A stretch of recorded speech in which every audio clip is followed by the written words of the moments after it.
changing rooms at the bottom for the performers, changing rooms at the top, but it's the balcony that I'm asking you to notice, guys, in between. Is everybody with me on that?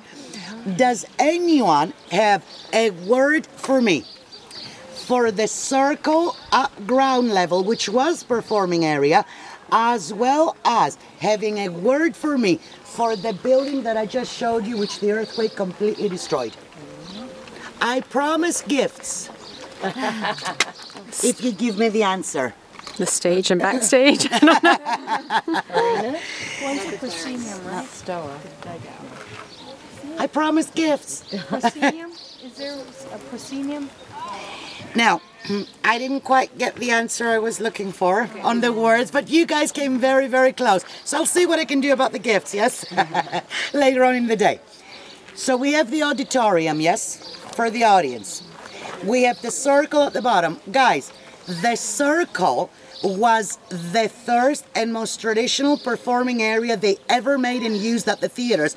And when they had the circle, they didn't have the building that I show you out of this picture. That came many years later.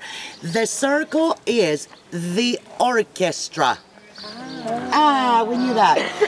When we say orchestra today, the word means a group of musicians that play live music, yes? So orchestra today means the people that give the action, and it's the music.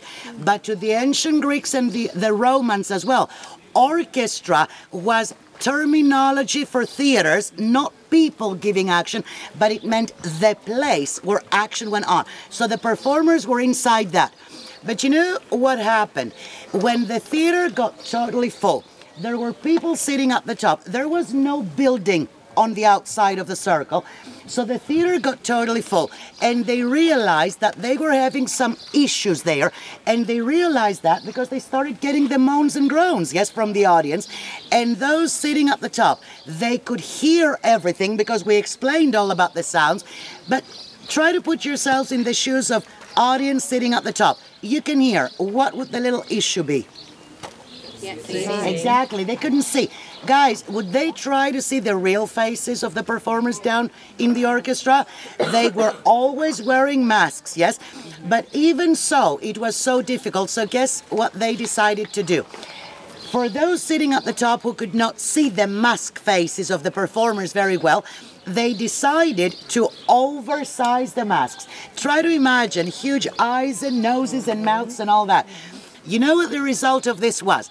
As the performer had speech coming out the real mouth and then out the huge mouth of the mask, the voices got amplified. The oversized masks worked like megaphones in front of their faces. So the sounds got better, but they didn't deal with the issue of singing.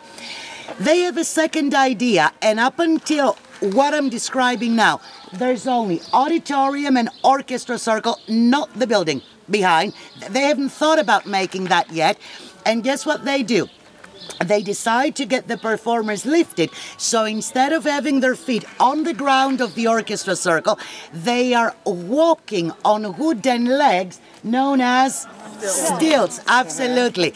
What did I say they were made out of? I didn't just say legs, I said wooden, right? And there's a reason for that.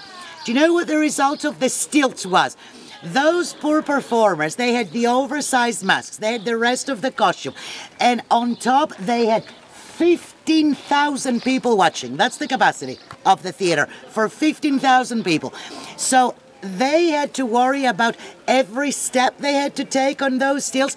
One wrong step could make a tragedy turn to a comedy, and they didn't like things like that. So that was when they got the idea of making the building that had the 2 floors.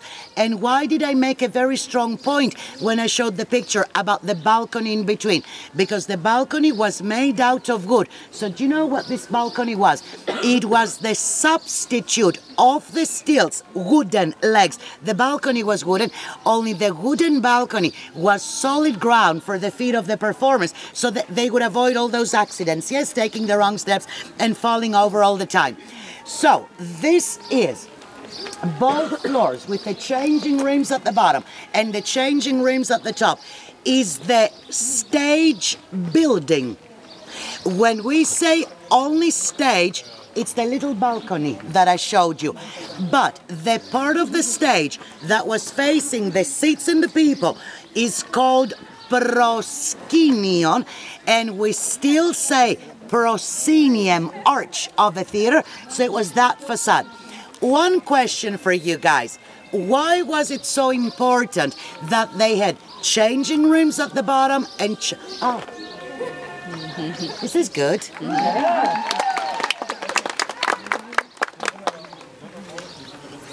Are we gonna sing something as well? Any voices in the group?